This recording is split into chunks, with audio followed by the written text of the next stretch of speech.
అమ్మ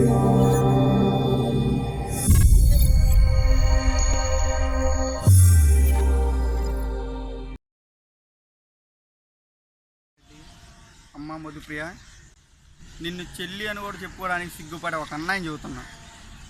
ఆడపిల్లనమ్మా, నేను ఆడపిల్లని, అష్టంగా పుట్టాన్ని బాధపడకమ్మా అని అన్న నువ్వు అష్టంగానే పుట్టావు, మీ అమ్మను బాధ పెడతానే ఉన్నావు.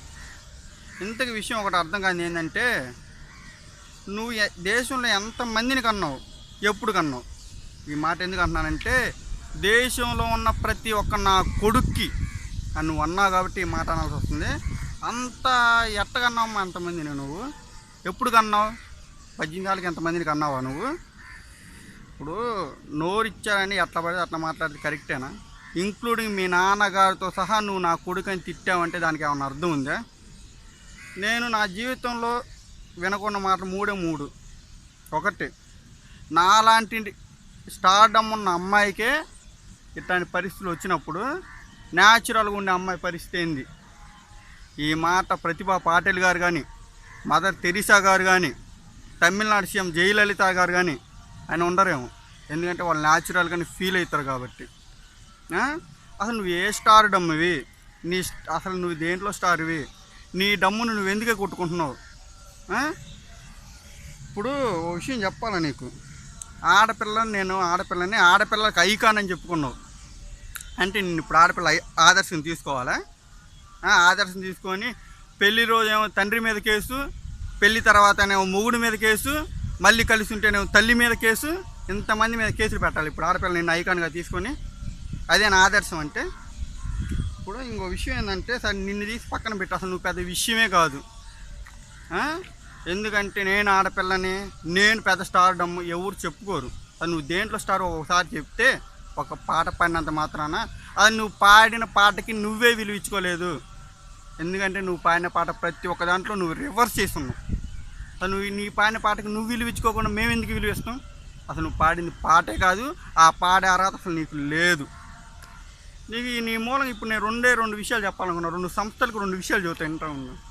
ఒకటి మొదటిది మీడియా, 2 మహిళా సంస్థలు.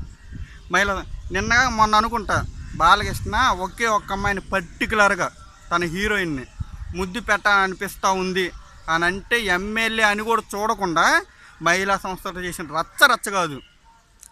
ఒక అమ్మాయిని ఒక మాట అంటేనే ఎమ్మెల్యే ఊరుకునే మహిళా సంస్థలు మగాళ్ళందరినీ, నా కొడుకులు ఇంక్లూడింగ్ మీ బ్రదర్, మీ తండ్రి గారు, నీ మొగుణ్ణి కూడా నువ్వు అన్న వీళ్ళు మహిళా సంస్థలు ఏం చేస్తున్నారు అంటే ఇప్పుడు మేము పురుష సంస్థలు పెట్టుకోవాలా?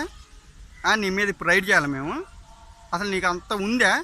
అది ఈ విషయం. ఇంకోటి మీడియా, మన తెలుగు రాష్ట్రాలలో ఎవరైతే ఎక్కువ న్యూస్ ఛానల్స్ చూస్తున్నాయి ఏమన్నా ఉన్నాయంటే అవి న్యూస్ ఛానల్సే. ఎందుకంటే మీరు సమాజాన్ని ముందుకు నడుపుతూ ఉన్నారు. అలాంటి మీరు తెలంగాణలో, ఆంధ్రప్రదేశ్లో ఈ 2 రాష్ట్రాల్లో బడ్జెట్ సమావేశాలు అసెంబ్లీ జరుగుతూ ఉంటే, పెద్ద గొడవలు జరుగుతూ ఉంటే దాన్ని ఆపేసి, ఏది బడ్జెట్ సమావేశాల అసెంబ్లీని కూడా ఆపేసి ఏమేందో పెద్ద ఇదిలాగా బ్రేకింగ్ న్యూస్లు, మధుప్రియ నోట నా కొడుకులు అనే మాట మీరు వేయొచ్చా? మీకు ఎంత వాల్యూ ఉంది? మీరు తలుచుకుంటే ప్రభుత్వాలు కూడా కూలిపోయిన పరిస్థితులు ఉన్నాయి. అలాంటి టైంలో నువ్వు అంత పెద్ద విషయాన్ని బయటపెట్టి సమాజానికి సంబంధించింది మీరు ఏమన్నా అసలు వేయచ్చండి? అసలు కరెక్టేనా? ఇప్పుడన్నా కొద్దిగా జ్ఞానం తెచ్చుకో. మగాళ్ళని చూడు, తప్పు లేదు. ఇప్పుడు నీ మొగుడు తప్పు ఎదవ, నీ మొగుడు నువ్వు నా కొడకని తిట్టుకున్నావు, మళ్ళీ నీ మొగుడు దగ్గరికి ఎందుకు పోతా ఉన్నావు? అంటే మీ నాన్న తిట్టినావు నువ్వు? ఇప్పుడు అసలు దాని అర్థం ఏంది? ఇంకో విషయం ఏంటంటే, ఇప్పుడు నా బుద్ధి తెచ్చుకొని మొగుడితో కాపురం చేయి. మీ నాన్న తీసుకొని జైల్లో పెట్టావు కాబట్టి మళ్ళీ విత్డ్రాల్ చేసుకొని, మీ నాన్న చేసిన తప్పే లేదు, నిన్ను కంటం తప్పితే మీ నాన్న చేసిన తప్పే లేదు. మీ నాన్నని ఇంట్లో వదిలిపెట్టు.